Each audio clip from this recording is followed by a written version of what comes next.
Selamat sejahtera, anda telah dipilih oleh saya untuk ditemuduga untuk tugasan khusus psikologi perkembangan kanak-kanak dan remaja. Untuk temuduga ini, kita akan berfokus kepada umur kamu ketika darjah 4 sehingga darjah 6. Boleh perkenalkan diri anda kepada saya? Okey.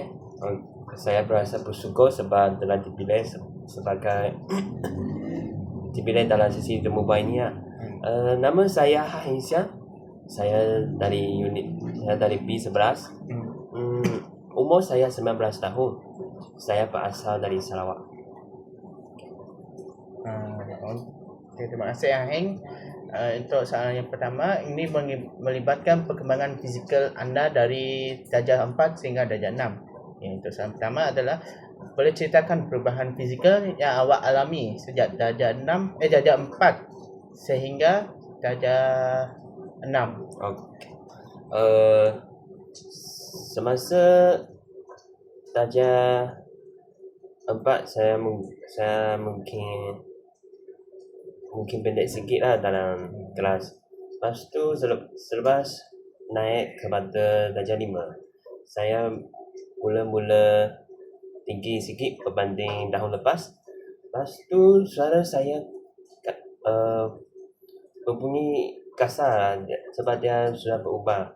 Lepas tu cikgu BJ juga cakap saya semakin berat badan semakin membesar, lepas tu semakin mentinggi lah. Okay, terima kasih. Untuk soalan yang kedua, adakah awak aktif dalam sukan ataupun aktiviti fizikal? Ya, saya aktif dalam sukan. Terutamanya dalam sukan bola tampar. Saya adalah ahli dalam kelab bola tampar. Lepas tu saya akan membuat latihan setiap petang. Selain itu saya juga ada bermain bola keranjang. Saya belajar teknik dan sebagainya sebab saya juga berminat dalam bola keranjang. Okey. Untuk soalan seterusnya, kita akan menguji tentang perkembangan kognitif anda.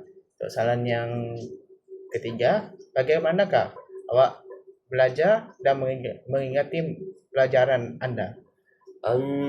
Saya masih ada peringatan. Semasa darjah 6, masa tu kami masih ada UPSR.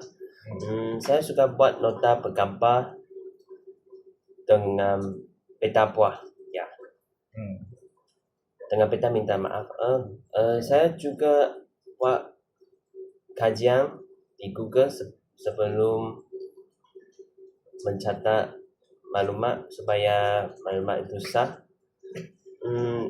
Kalau saya menjumpai soalan yang tak faham, saya akan bertanya kepada guru atau rakan-rakan. Kadang-kadang saya juga akan mempelajari daripada talian seperti dari YouTube, dan mereka akan ajar dengan lebih teliti berbanding cikgu di kelas. Okay. Untuk soalan yang keempat, bila anda menghadapi masalah dalam pembelajaran, apakah yang awak buat untuk menyelesaikannya? Bagi saya akan baca balik nota yang saya buat dan saya akan semak kebetulan nota itu. Jika saya masih menjumpai soalan yang tak faham, saya akan cuba dengan cara penyelesaian lain. Selain itu,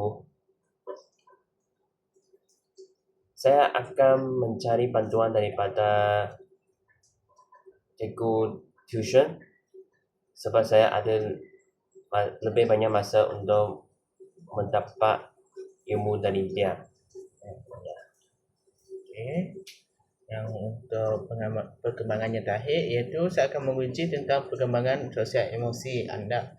Untuk soalan yang kelima, bagaimanakah awak menggambarkan diri awak sendiri? Apakah kekuatan dan kelemahan awak? Saya rasa saya adalah seorang yang rajin dan bertanggungjawab lah. Saya suka menolong kawan apabila mereka menghadapi kesukaran dalam kehidupan dan pembelajaran. Kekuatan saya ialah saya pandai dan suka dan saya suka subjek matematik. Ya. Kelemahan saya ialah saya kurang mahir dalam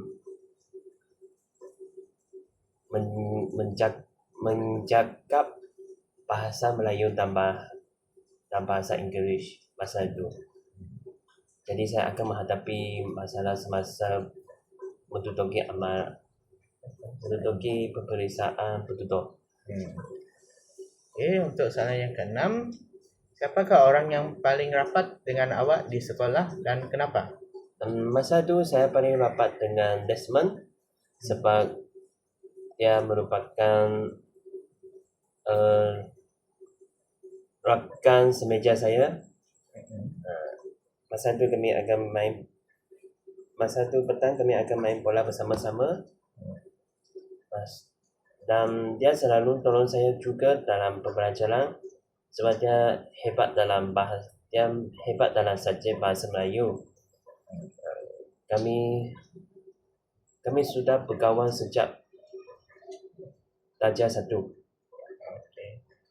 Untuk soalan yang ke-7, pernahkah awak mengalami konflik dengan kawan? Bagaimanakah awak menyelesaikan konflik tersebut? Benar. Mari saya bagi contoh. Macam minggu lepas saya bergaduh dengan Peter sebab dia kata saya tidak berfokus semasa bermain bola tampar. Masa tu saya mengakulah saya ada sedikit perasaan marah dan sedih sebab saya risau tentang keputusan akademik saya sebab saya menjumpai banyak soalan yang saya tidak reti menjawab. Dan lepas tu saya pun ajar Peter bersembang dan terangkan apa sebab saya tidak fokus masa bermain bola dan menyebabkan perlawanan itu kalah. Oh, ini minggu lepas yang kamu darjah 4 ke? Ya. Okey. Terima kasih. Untuk soalan yang ke-8, bagaimanakah awak mengawal perasaan marah ataupun kecewa? Apabila saya rasa marah, saya akan cuba tarik nafas 3 saat dulu dan saya akan pergi tempat sunyi supaya saya menenangkan hati saya dulu. Ibu saya ajar cara itu kepada saya. Lepas tu saya akan mendengar lagu yang bersemangat dan saya akan cuba mencari masalah sendiri dan membuat penyelesaian. Untuk soalan yang terakhir, iaitu soalan 9, adakah awak rasa yakin apabila membentangkan kerja di hadapan kelas anda? Semasa darjah 4 saya kurang yakin semasa membuat pembentangan sebab itu adalah kali pertama nak bercakap di depan kelas. Masa tu memang akan berasa takut dan tak berani. Semasa masuk darjah 5 dan 6 saya mula-mula mempunyai keyakinan kepada diri sendiri sebab saya sudah ada pengalaman dan saya mahir bercakap dengan lancar dan jarang ada kesalahan. Ya. Okey. Manakala itu soalan yang terakhir, terima kasih untuk sanggup meluangkan masa dengan saya untuk sesi temu bual ini. Terima kasih. Sama-sama.